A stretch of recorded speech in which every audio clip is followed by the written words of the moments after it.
Hello and welcome to my SLT video. You might notice that I look exactly the same as the PGC video and the Q&A. That's because I'm filming them all on the same day, so I don't have to put makeup on again.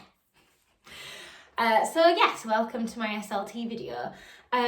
So I'll start out this video just by talking through my kind of journey to SLT basically, and how I built up for a successful application to SLT, and then I'll talk about kind of the things that my SLT role entails in comparison to a class teacher role, so I'll kind of compare the two. And if you do have any further questions after the video, if you drop them in the comment section, I'm happily answer them.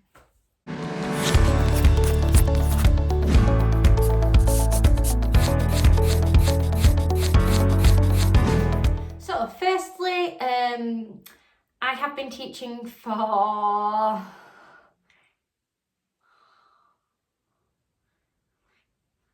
8 years, about 8 years in primary school, and I taught 1 year in secondary school, so 9 years altogether. So I taught a year in secondary school as a cover supervisor before I went and did a PGC in primary. Yes, it did convince me that secondary wasn't for me. I started off at a school in Bradford and I taught there for 2 3/4 years, and then I moved to a school in Leeds and I taught there for 1 3/4 years, and now I teach at a school in South Yorkshire. I'm not going to be too specific about that because I currently teach there, and that is where I am at now, and I've been there for the past 4 years. So, I remember when I first started teaching, and you always get that question in interviews as to where do you see yourself in 5 years' time? And me, being my little NQT self, was like, oh, I want to be the literacy leader. I want to, lead this and lead that and be a deputy head. And now I look back and think, you were an idiot. Do you know that? Do you know that you're an idiot? Because that's what I thought about me back then. Now. So my kind of leadership journey started off badly, I would say. I was lowly, like a newbie NQT, shall we say, and I taught in year 3.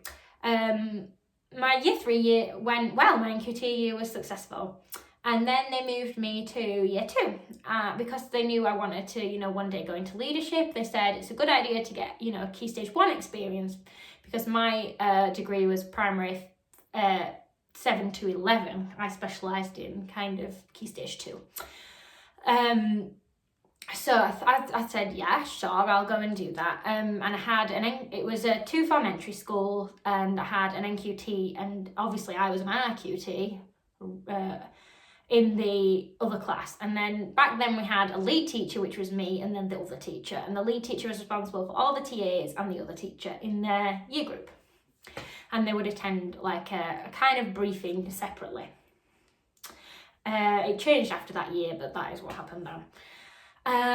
It was the least successful year I have had, I would say, in my teaching career. I was way too new to change year group that early, for a start, is one thing I would probably say now looking back. And I really thought I knew a lot more than I did.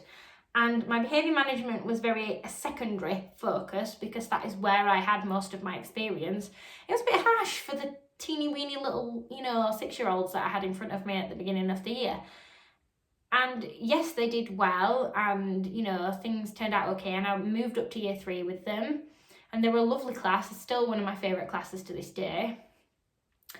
But it was not the right thing for me, I don't think, now looking back. I thought it was brilliant at the time, because I was like, yes, I'm going to be an assistant head teacher in a year or 2. And now I look back at that version of myself and think, why did you think that was a good idea? Like, you have literally no experience with anything. It was a very bad idea, by the way, in my opinion. So anyway, I didn't. I moved schools because I just didn't really love how the school kind of did things, let's put it like that. I just didn't get it. It wasn't clicking, and I thought, plus the commute was awful to Bradford from where I live. So I was like, no, just have a change, just move on. But I think I'd got a little bit jaded by teaching, and my next school kind of probably realised that very quickly. And I was in year 3 there. I didn't love it there either. I kind of didn't love teaching, let's just be fair. Obviously I didn't really progress there. I was just a class teacher. And then in order to prevent me from leaving the profession, my friend said, come and teach at my school. So I did. And that was where like my kind of love came back, which was thankful. So I taught in year 4, and then I was going to leave to teach abroad, but that fell through. So I stayed and taught in year 6, like co-teaching, and then we split the class, which was difficult at first. Like if you're sharing a class, I'm sure you'll understand that the difficulties that come with that. But at the same time, you do learn a lot from the other person, and you pick things up. And you know, my friend who was the other teacher was really experienced in teaching year 6, and I just learned a lot about, you know, the curriculum and things from her. So that was a really positive thing. And then the next year I moved to year 5, 6, I think, next year, I don't remember. Moved to year 5, 6, so I had my own class, mixed class, which was difficult, having a 5 and a 6 in the same class, but that's just how it is. And my wife came, and she taught the year 6 class. So that was last year. So that was a really nice year, to be honest. It was quite a settled year. I knew what I was doing.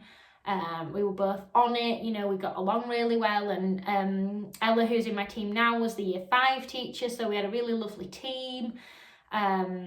So yeah, it was a really nice year, just a normal year, but I took on the partial SLT role, if you like, of assessment leader. So I had a TLR, and I attended SLT meetings, and I kind of stuck my toe, if you like, into leadership, because obviously I'd been teaching for 7 years at this point, and you'd reached kind of like the top of the pay scale and all that kind of jazz. Not that it doesn't bother me.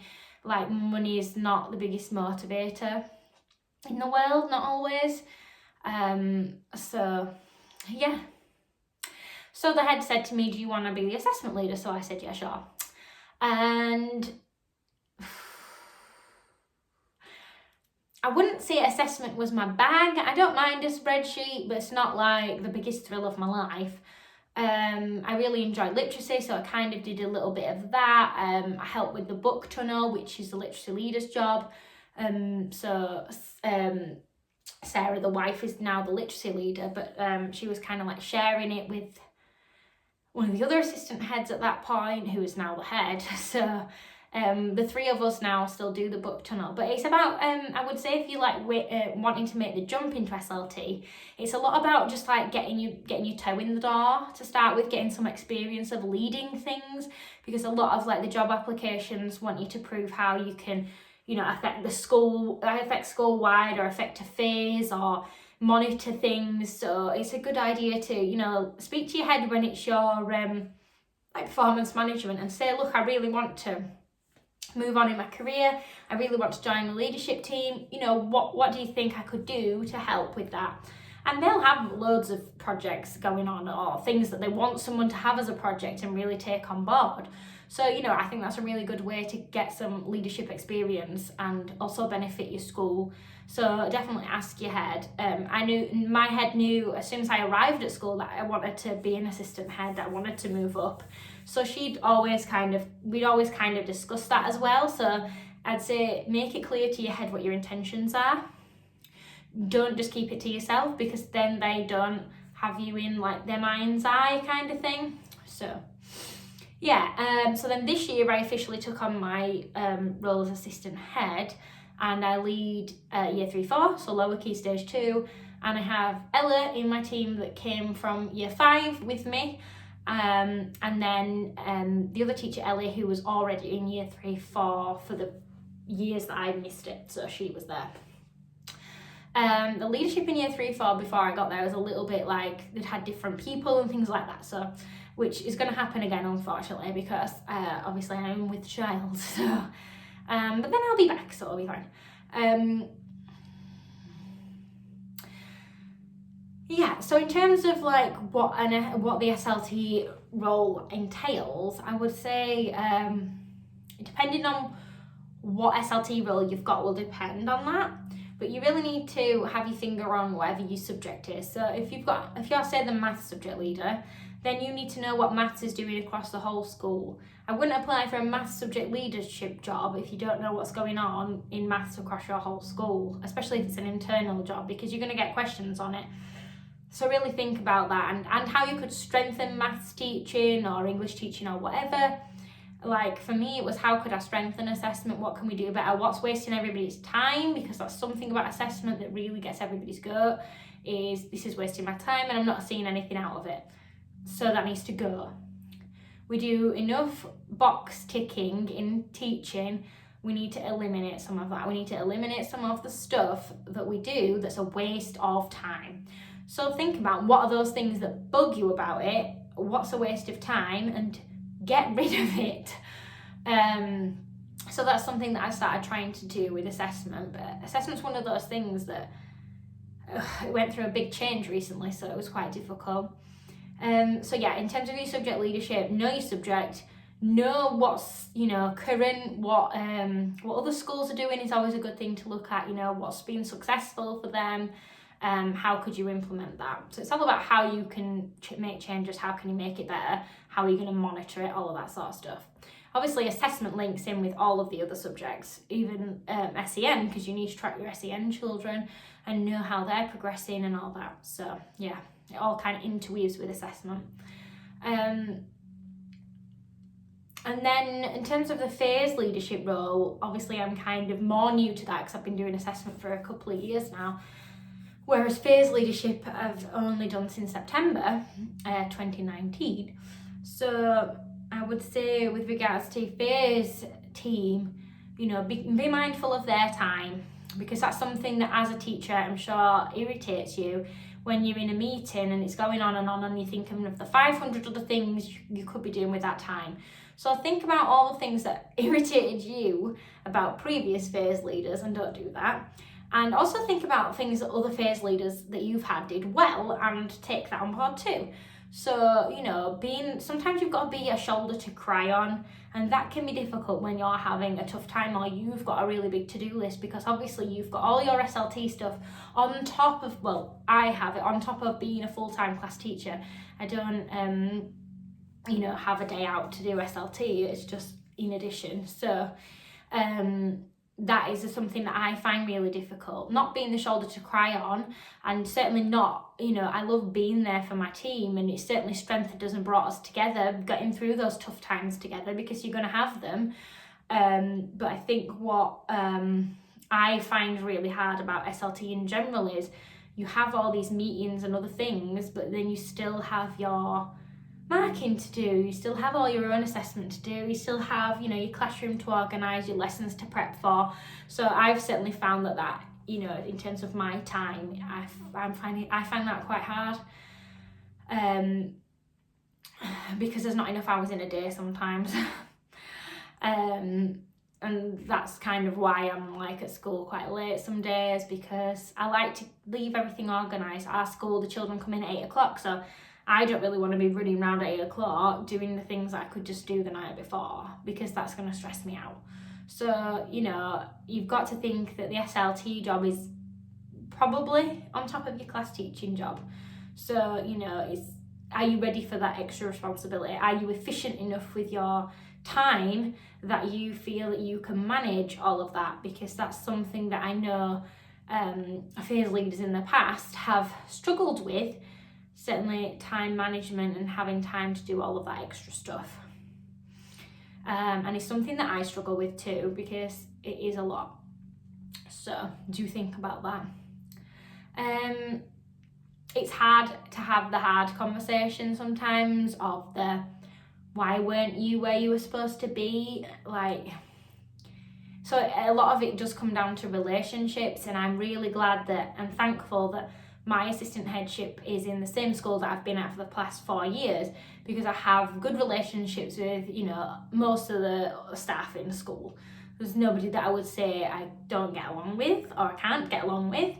And, you know, my team is great, and it's a lot about building that team spirit and that team atmosphere and all for one, which was really important to me in September. I really wanted to foster that we're all in this together, and, you know, we look out for each other, because the last thing you need is, you know, kind of someone grassing on you, if you like, which I know sounds ridiculous, but it's true. You need to have each other's back, and, you know, I would never, sometimes as the phase leader, you've got to take the fall, and that's not often what people want to do. And it's difficult even for me, because I like to be I'm a teacher's pet, if you like, and I don't like to have things wrong, but sometimes you have to take one for your team. As the team leader, you know, ultimately the buck stops with you, and sometimes you have to take the bullet, basically. And that's part of your team philosophy. You know, you don't just dob each other in it, and you don't say, well, I told them to do that, blah, blah, blah, blah. It's not going to help, and isn't going to foster your team spirit. So, you know, really try and build on that. That's something that was really important to me at the beginning. So it's something that I really try to work on. So yeah, I'd say team spirit is something that is important to me as a leader. But yeah, so going back to the whole relationships thing, having good relationships with your team is going to help you have those kind of awkward conversations a lot easier. i.e., Barbara, you weren't on playground duty on time. You need to make sure you are. You know, that could be a pretty awkward conversation. Whereas, you know, I might have a really good relationship with Barbara, and I might be able to just say, Barbara, where you been, like? You know, give her a bit of a sarcastic, funny kind of comment. Barbara will laugh and say, oh yeah, sorry, I was late, blah, blah, blah. That's it, that's the end of it. I've told Barbara she was late. She knew she was late, but it wasn't an awkward situation. So definitely the relationships are going to help with those kind of conversations, and that is going to be something I would say to really focus on if you are taking on an assistant headship at a new school. Really try and build those relationships with the staff on your phase first as quickly as possible. So that's like my number one, basically. It's the same with the kids, you know, without a relationship, what have you got? And it's the same with your team, and you've got to have each other's back. So yeah. Shout out to my team.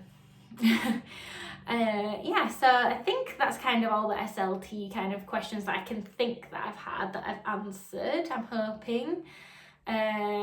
You know, I would say that I found my work-life balance more difficult since being on SLT, but then what person doesn't find work-life balance more difficult when they take on a new job with more responsibility? So, you know, and I've got no real experience with, you know, going higher in a different job, so I can't say, oh, if I had, you know, become an assistant manager at Aldi, that I'd be any less feeling like this. So I don't know, but it's something to be mindful of, and I'm very, very glad now, looking back, that I wasn't an assistant head that early, because actually having that experience and working with all the different people and having all the different phase leaders and being at different schools really helped me to have like different perspective, to have more answers to questions, to have more experience to pass on to my team when they ask me things like, what do I do with this child that blah, blah, blah, blah, blah, blah, blah. And I've actually maybe got an answer, whereas had I been in my 3rd or 4th year of teaching, I might not have had an answer to that, because, you know, we don't always have all the answers, don't get me wrong, but having more experience means I have more likely got an answer or an idea of something that could be done. Because often as a phase leader, your team's going to come to you for help, and you need to try and provide them some kind of help, or at least point them in a direction that can help them, because, you know, sometimes as teachers we do feel a little bit lost with certain children or certain things. So definitely something to consider if you're thinking about leadership. You know, how long have you been a teacher? Could you answer difficult questions from your team? What experience would you have to draw on? Because I know, had I done it when I thought it was a great idea, it wasn't a great idea. I didn't have any experience to draw on, and it probably would have been a big disaster. So I'm glad that I have waited this long, and I've got, you know, 8 years of experience to draw on. I've got something there behind me to draw on, because I think otherwise I probably wouldn't have been that successful at all. And that's just me personally. You might disagree, you might think, no. You know, I feel fine, I feel confident, and that's fine, that's you. But for me personally, I felt like that, but actually now looking back, it was probably wrong.